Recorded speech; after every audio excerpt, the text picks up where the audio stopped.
This guy sent me his boards. He sent me his 2 cards, and he said my machine won't turn on. So I started looking across. Well, it's cooked. Totally blew the chip. Oh, the top of the chip is Blew gone. the top of the chip off. Blew the traces off. And I started asking him, and I said, Where's the Oh, right here. yeah, blew that trace right off. So I said, all right, this board is done. Oh, look here. Blew that cap off, that cap off, that cap off. Now, notice what plug this is tied into right here.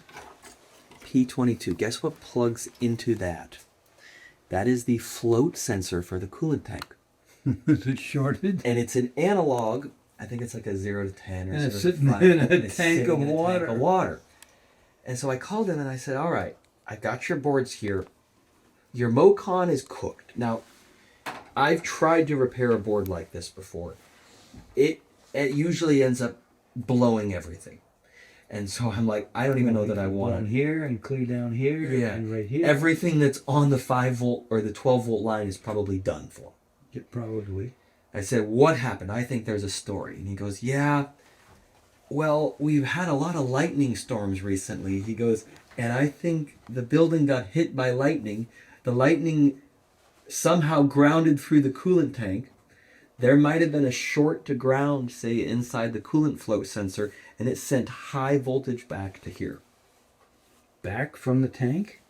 That doesn't make sense electrically, but how else can you explain? Or maybe the lightning strike hit the building and it went through the machine, through the coolant tank to ground. Yeah, I mean, it's possible. I powered up his processor. It's got lines all across the screen, and Because the videos on that? videos on that's this. a Macon. This is a coal-fired tube. It's a Okay. coal-fired tube because it has a Oh, battery and it's plug got a and it's got USB Vocon. and it's got a Vocon. So He needs a new stack. both of his cards are done. I mean, probably repairable with enough time. But Maybe. I mean, yeah, I've got to start lifting all these chips. you certainly can't put the smoke back in these chips. No. Do you have any other? And you have a story. What's this story? I've heard you tell this. When was it 240 on the 24 volt line? Or is it the 12 volt line? You were, you have more than one of them. There's the one where Bruce did it, and it ended up blowing up the whole Fagor control. And then there's another one where you blew traces off the boards. Off a dozen boards in that machine. It probably had... What's the whole story? I've got... It's an old GE 550 control. The one at Metals Fab. So GE... It's 550 not Allen Bradley. It's not No, Fanuc. General Electric. It's just an old General Electric control. But didn't General Electric also then sell Fanuc at some Yeah, point? years later. Okay, so it's a General Electric control. Yeah, that control was probably built in the late 70s or something. And the boards were about 1/4 of the size of these boards. And it had probably 30 to 50 boards. And were they like Yeah. copper contacts? They slid in. They slid in with a spring contact on the end. But Was it Nixie tube or did it have a CRT? no, it was Nixie tubes. I only know that term because I've heard you say it. Yeah, the little vacuum tubes with the little numbers inside. Did it even have memory? Or was it punch tape?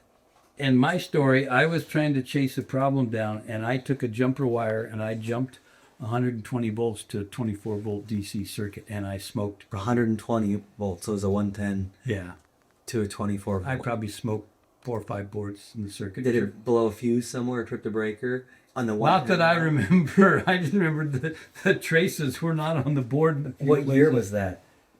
Oh, that was early on. That was probably in the 90s, mid 90s.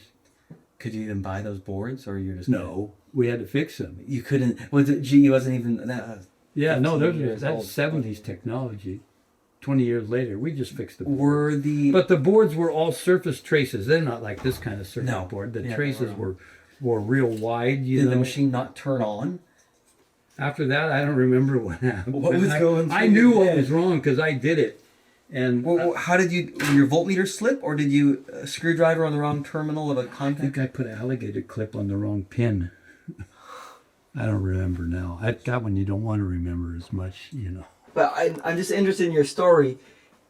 You blew all the traces off of it. Did it damage any EEPROM chips, or did it just damage the traces.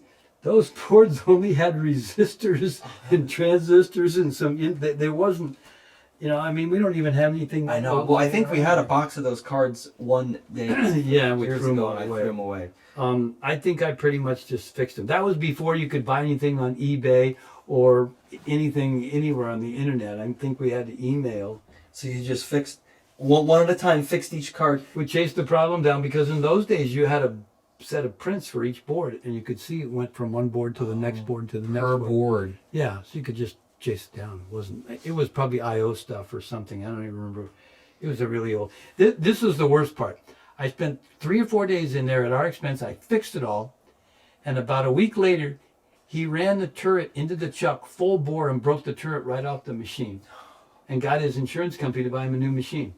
And Yeah, that's when we had that that's control box out there. But that's the Nakamura that he bought, Yeah. right? That we still worked on. Yeah, And then he sold the company I to think his they son. still have the He sold the Nakamura. Nakamura. And remember, they crashed it so hard it They broke. ripped the master jaws right out of the chuck, and I went and fixed that. Yeah, I think did they buy a new chuck? Yeah. I think I did get a new chuck actuator too. And then no, but the draw tube got all messed up on the threads, and I had to refile the threads and put it Okay. back together.